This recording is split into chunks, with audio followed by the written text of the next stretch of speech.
Can we trust our feelings? Can we trust our somatic reading of life?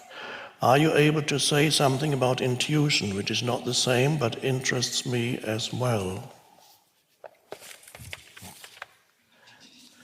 Can we trust our feelings?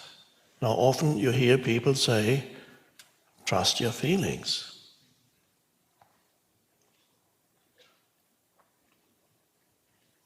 I would suggest, however, that that's not necessarily true. Acknowledge your feelings, yes. Be there as the observing presence for your feelings, yes. Be aware of your feelings, accept that they are there. Trust, which means to take them to be the truth, or the truth for you, or using them as a guide to correct or skillful action, that may be doubtful, because it depends where these feelings arise in you. A little anecdote from my life to illustrate that. When I lived in England, in the country, in that alternative town Glastonbury for 3 years, I lived in a cottage, and once a month I would travel to London or other cities in my beloved Russian-made Lada car to do a workshop, and usually a weekend workshop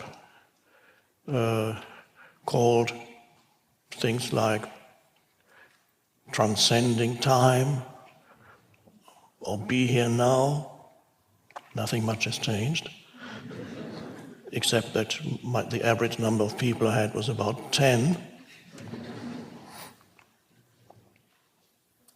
And since my income was not enough, I had to rent out a room upstairs in my cottage. So I had to, over these 3 years, a few people.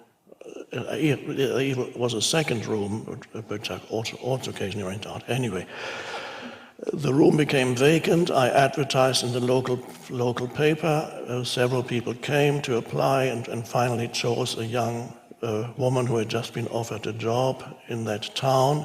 She came, she moved in, and after the first night in her room, she came down for breakfast into the kitchen, which was a shared kitchen, and she said, "I can't stay here." I said, "What's wrong?" It's just a feeling, and I always listen to my feelings. I just can't stay. There's something not right. So I was very nervous. And I said, "Okay, that's fine." And that she found that very disconcerting, because she had expected a more conventional response, which would have been, "What? I've interviewed all these people, I've chosen you, and now what, you're doing this to me? You're not getting your rent money back that you paid in advance." But I said, "Okay, I'll give you your money back, it's fine." So she was even more confused after that. And he said, "I'll spend one more night or 2 more nights." She spent the second night, and then in the morning she said, "No, I think I'll stay. I have a different feeling now." And I said, "Oh, that's fine, that's good." And again, she was a little disconcerted, because the conventional response would have been, which I did do, "I just put another ad in the paper, and now you're telling me this?"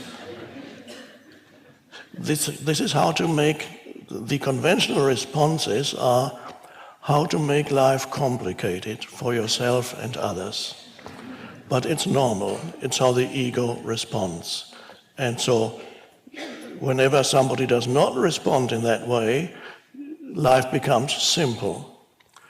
But when life becomes simple, people who expect the conventional responses become confused. What? This is a weird person.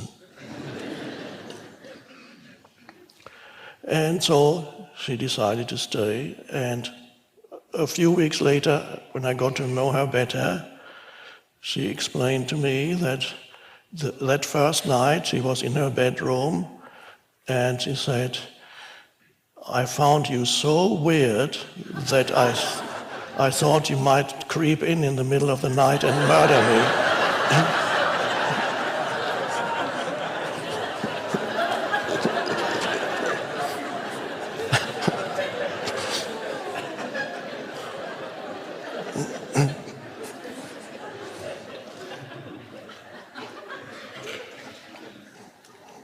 And later she said, living in the same house with you is like living in a float tank.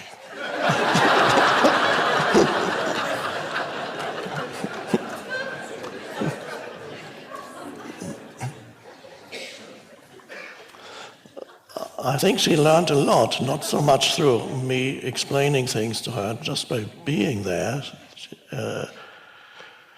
Not that she didn't go through her episodes of neurotic reactivity, which is quite normal for most people, but that's fine. So feelings. Now, where did the initial feelings that she experienced, that she then believed that they were a correct guide for action? Of course they were not, because they originated in fear, and they also originated in a misinterpretation of reality, which is so easy to do for the mind, to misinterpret another person, to misinterpret a situation. You misinterpret because you see it through the conditioning of your mind. You see it through your beliefs, your prior experiences in childhood. You see it through even other things that have conditioned your mind, maybe even scary movies about weird people who don't say much. And then just when you're having a shower, they creep in.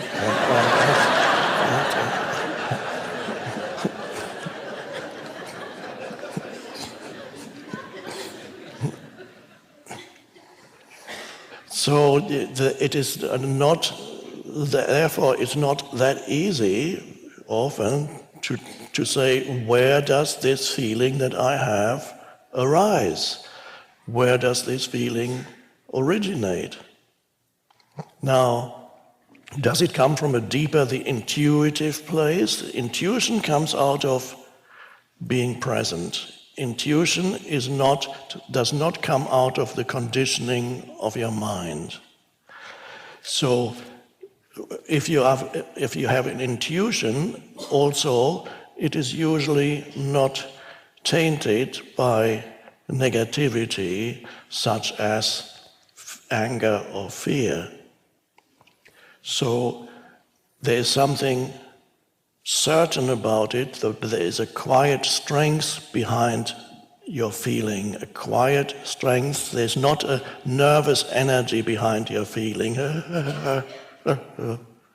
There's more. You just know this is right. You may not be able to explain to yourself or others why. It has a different quality. There's a peaceful quality to it. Now, let's just imagine, to come back to the story that happened with this young woman. Of course, it could have been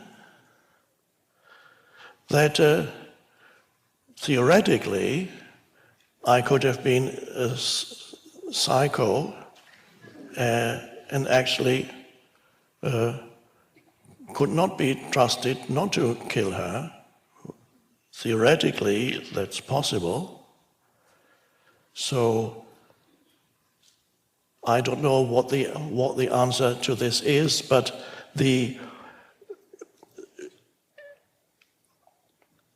I know from my own life, whenever there is a deep realization of what the right course of action is, it is always, there's a peace with it. And even if there's a psycho there, you know with absolute certainty that this is not right for you. There's an energetic imbalance which comes from a deeper place. But I cannot really explain in words.